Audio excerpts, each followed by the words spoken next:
My name is Aurora Claiborne. My pronouns are she and her. I live in Banff, Alberta, in the beautiful mountains, and that's it.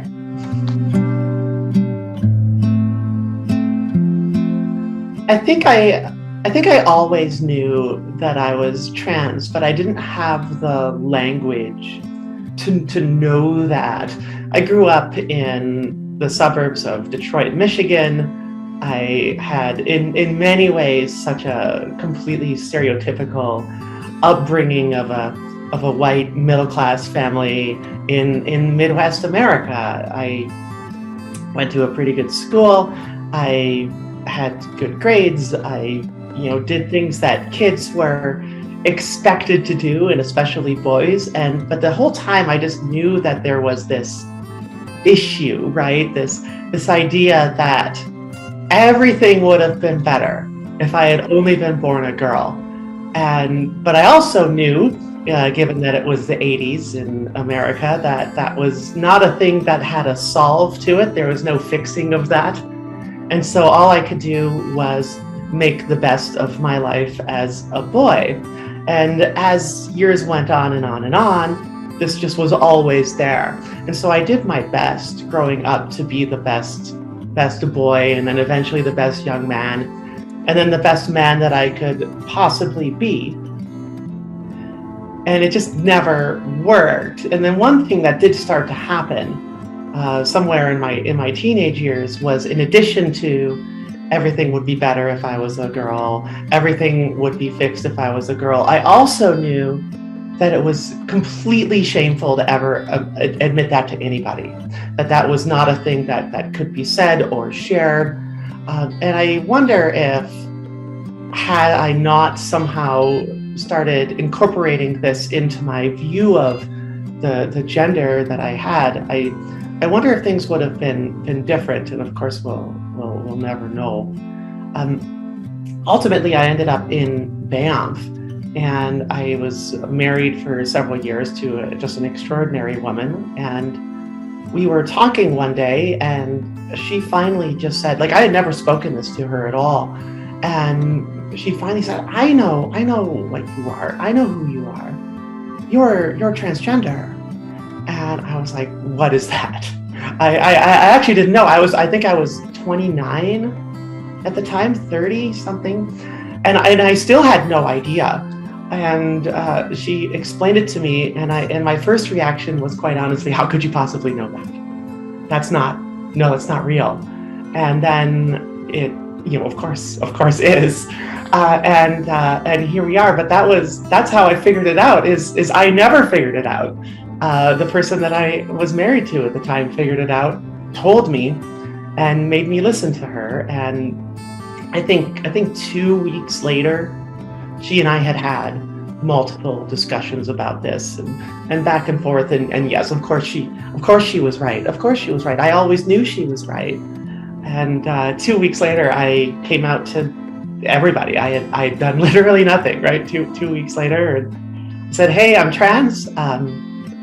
And over the next couple of years, I'm going to transition, and this is where we're going. And within about maybe 2 or 3 weeks after that, I had started asking people to use she, her pronouns.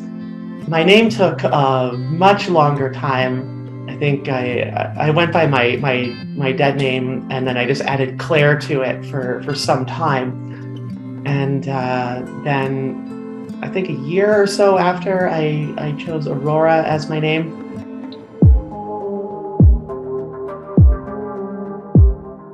I came to the name Aurora in, I think, the most uniquely Aurora way ever. I have this thing where I used to have this thing where I would try to do things the right way. I think I've shed that now. But this was early in the transition, and this was early in this voyage of self-discovery that I went on. And so I made a spreadsheet of every name I could think of. I knew from the moment I typed it in the spreadsheet that my name was going to be Aurora, but I had to do my due diligence. I still was trying to behave as a quote unquote upstanding member of society. I picked it because I liked the dawn imagery. I liked the light imagery. I like how it synergizes with my last name in what I think is a fun way. And just so folks are aware, my full name is Aurora Boren, which, Aurora Borealis, it just works. I like it. And the Disney Princess Aurora was the only strike against the name that I had. Aurora is the Sleeping Beauty princess, who, if you're not aware of the movie, which I love Sleeping Beauty, but Aurora's role in that movie is to have one job: don't touch a spinning needle, which she proceeds to go way out of her way to do, and then falls asleep for the entire movie and is ultimately saved by the prince. And I'm like, that is the worst princess ever. I don't want to be named after her at all. And yet here we are. And that is the thing that is so often asked is it the Disney princess? I'm like, oh gosh, no. But I live in this amazing, wonderful, incredible small town, and just had an incredible group of friends. And everybody was so okay with it. Like 2 weeks after discovering my own gender, coming out and going, I'm trans, 2 weeks later being she, her pronouns, everybody. And the whole town was behind it. Like everybody was there behind it. And I'm so grateful to this place. And I wish that was the case for everybody, of course. Unfortunately, I think I'm in the extreme minority there.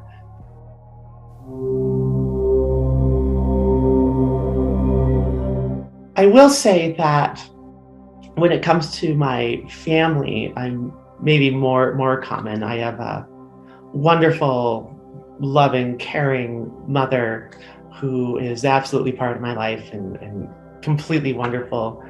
But a great deal of the rest of my family has been less okay with it. And I think that were they to see this interview, or were they to be asked, how do you feel about Aurora's transition, or how do you feel about Aurora, I think that they would probably tell you that they've done pretty well, that they're pretty great, that they're pretty understanding. But I think they would also say a lot of things that many of us are used to. Things like, oh, it's just so hard. I'm trying, but I mess up a few times.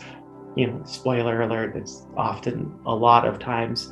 Or questions like, I just don't understand why you have to do that, or I don't understand this or that. And I think that underneath all of that is, what maybe is familiar to a lot of us trans, non-binary folks, but maybe would be news to folks who aren't, is this: underneath those seemingly fine questions is a fairly deep set, I think, expression of stigma, or expression of lack of respect for another person, or putting one's own worldview ahead of their own worldview that's coming out. And so I've chosen to not have a close relationship with the vast bulk of my family. I find it's just easier.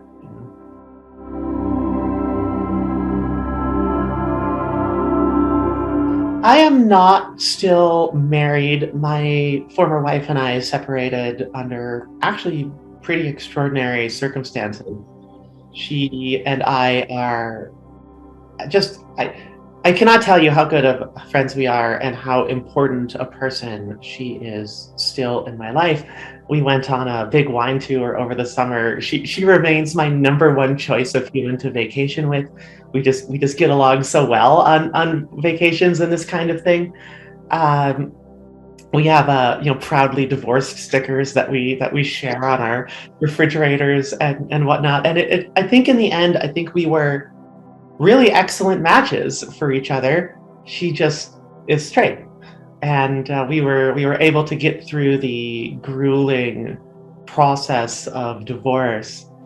I would say stronger than we were coming in, and more appreciative of each other, and with more respect of each other than we had at the start. And I think that's another way that I'm just incredibly fortunate and blessed in this life to have that. And every step along the way of divorce, it seems almost like it's designed to make it as hard as possible for you two to keep liking each other. It's just a constant nightmare, and and it takes so long. And then we were having a what's the word? There's a word for a divorce in which both parties agree to do it. And if you have this type of divorce, they make you wait a whole year before they actually do it for you. And it's like, I don't understand that one bit, but we did it. So no, we're not together anymore, but that's not to say that we aren't still in each other's lives, and happily so.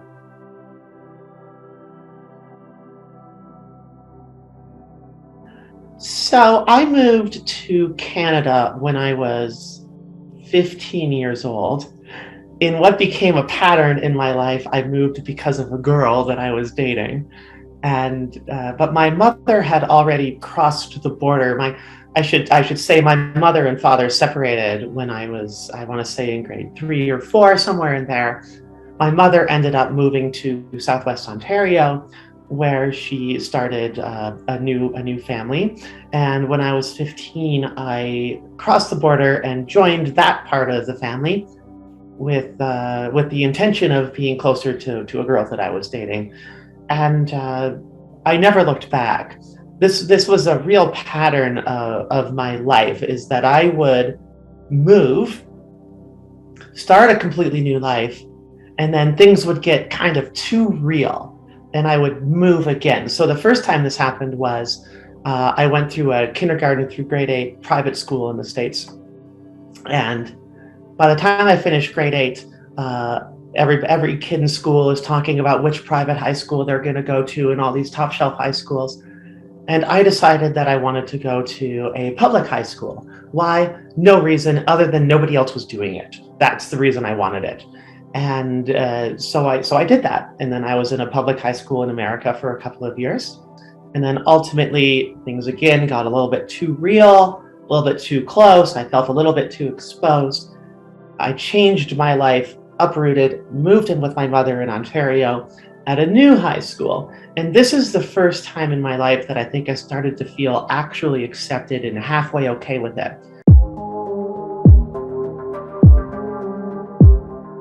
The reason for that is I found the music program in this high school, and I was able to access it, as a very, very closeted, even to herself, trans person, desperately trying all the time to be the most masculine and, failing so utterly at it. But the music program in this school had a relationship with the sports team, and particularly the football team, that the football team gave preferential line treatment to players who were also in the choir. And so music was cool, and I was able to join the music program, and this really started to turn my life around. Music became for me in high school a place where, when I look back, my self-image, the person I saw on the piano bench because I became a piano player, the person that I saw when I was singing in choir, when I was hanging out with other music people, was a woman. And I didn't have the self-awareness yet to really understand what was happening. But when I look back, that's absolutely what was happening. I would spend hours a day playing the piano, practicing the piano. My mom had set it up in this beautiful bay window for me so I could look outside and enjoy the music and enjoy the sunlight. And this is a place where I was a teenage girl. And this was so wonderful. And I could go to school and I could be part of the music program. And I was becoming valued by my friends and by myself for my contributions to the school and to my friend group that weren't just the hyper-masculine stuff. And this was really good. And I ultimately decided to go into music as a career. And it took forever for myself and my family to understand why there's no musicians in my family. And a lot of times families are families of musicians. People, well, why are you a musician? Well, my whole family has been, and we have the family band or whatever. And I don't have that. And it just seemed to so many of us like I fell out of bed one day and decided to go into music. And in one sense, that's not untrue, But it's not the whole story. And the whole story really is what I just said, that I felt safe in music. I felt myself in music. Music had been opened up to me through this very savvy music teacher and football coach. And I could appreciate myself and the work I was doing for the first time in my life, really.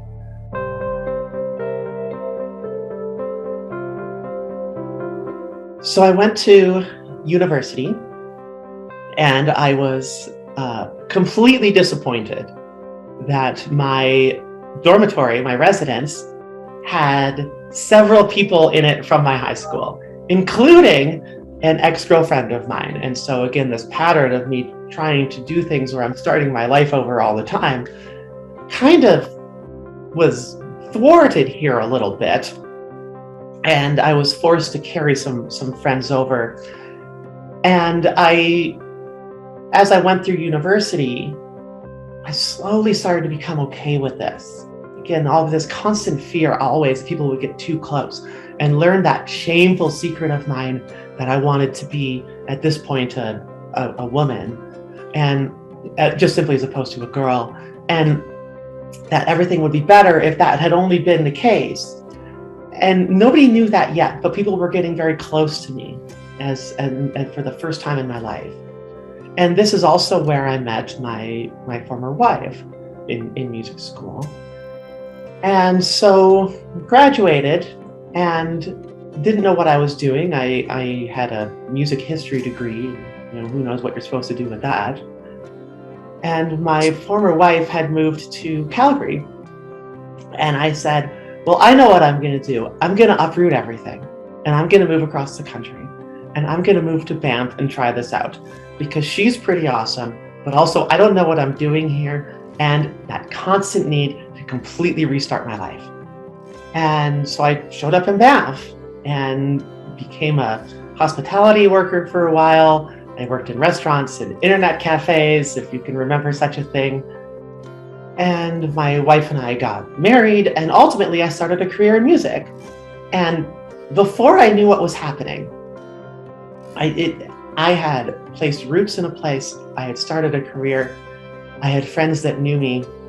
I had become one with a group of people and a place for the first time in my life. And at this point, I think I was 27 or 28 and just starting to figure out who I was in so many other ways as well.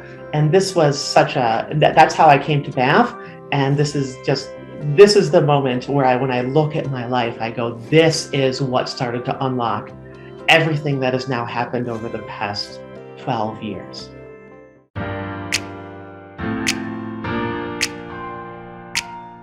So I had this life at this point of a musician with a consistent, solid friend group that I didn't want to move on from. And then a kind of wild thing happened that none of us really remember how it happened. Myself and 3 friends, just on a whim, last minute, went to a nerd convention in Indiana called Gen Con, which is a 60,000 person, 4-day weekend in Indianapolis about board games and cosplay and Dungeons and Dragons and nerd culture and all kinds of everything. And it blew our minds. None of us had any idea what we were walking into. None of us had ever been to anything similar at all before. And we dove right into the deep end and just came away as not at all the same person in the slightest. And this really began the process of Aurora becoming who she is today. There was so much shedding that had to do at 27 or 28.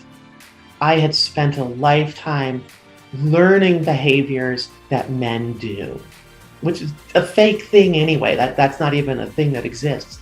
And yet I had, dedicated my life to learning how to be the best man I could possibly be.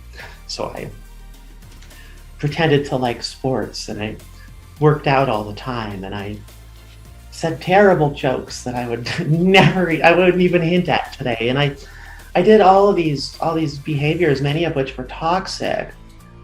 And then I ended up at this Gen Con place. And I started to realize that it was okay to be the person I wanted to be. So this started with letting people know I was a nerd. I put my like Warhammer models out instead of hiding them in a cupboard drawer, right?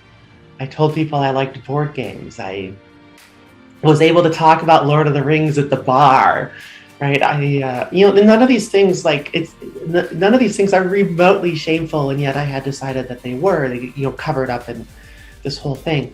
And then, the next kind of, domino to fall, if you will, was the gender. And then I decided that I was probably some form of pagan and started moving down that path. And I'm now initiated into a Wiccan tradition. And everything started to change, and the transition became such an important piece, but only one piece of this overall transformation of Aurora that's really happened over the last 12 years that started, I think, because of my location here in Banff, surrounded finally, accidentally, by people who were supportive and would stick around. And then going to this incredibly eye-opening experience of Gen Con. And then, all of these other changes, every part of who I am today, I think is only possible because of these really random things. And would I eventually have figured it all out? I sure as heck hope so. But this was the moment that I did. And this was the moment where it became okay for me to start exploring.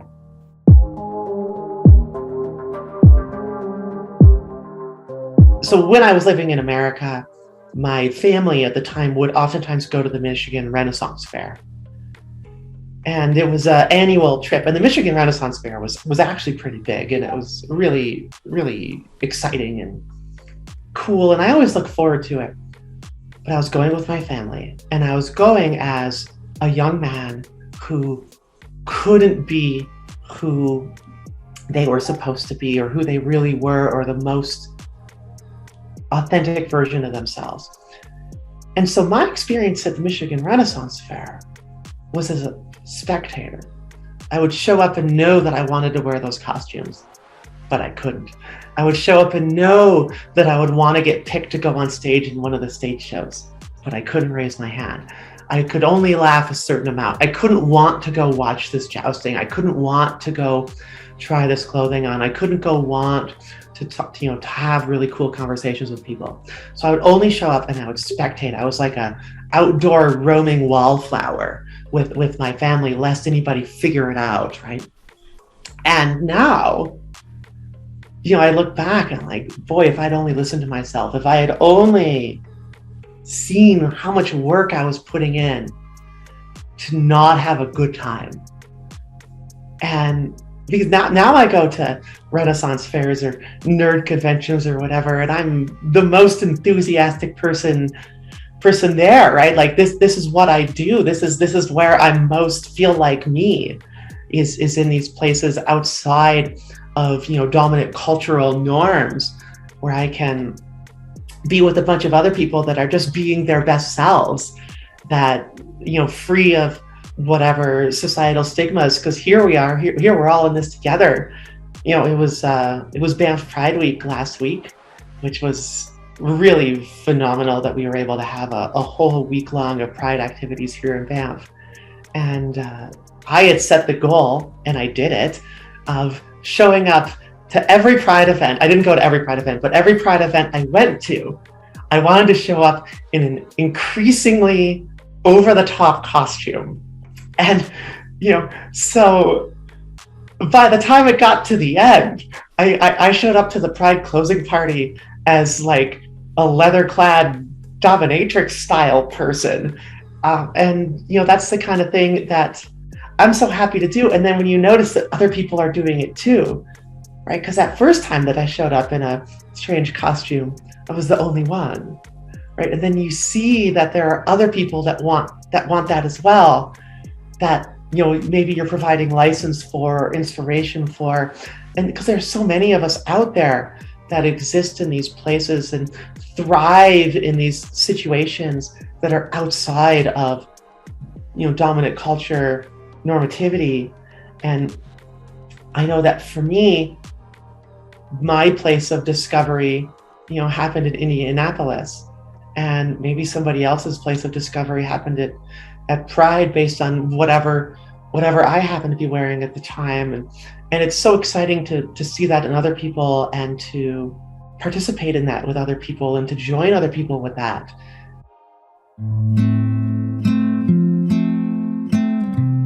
So I'm 39 now, and I'm so glad that I'm here finally, that I'm in this space where I could unpeel all of those layers and all of that hard work that I'd done suppressing myself to become this person that I am now, with still life ahead of me to actually engage with this and to actually live as the person that I was meant to be, not only in terms of gender, but in terms of what I do and how I spend my time and energy and who I spend it with. And I think that the real joy and the real wonder, and I almost hate to use the word, but miracle of my transition is that it was only one part of this greater life transformation that I had.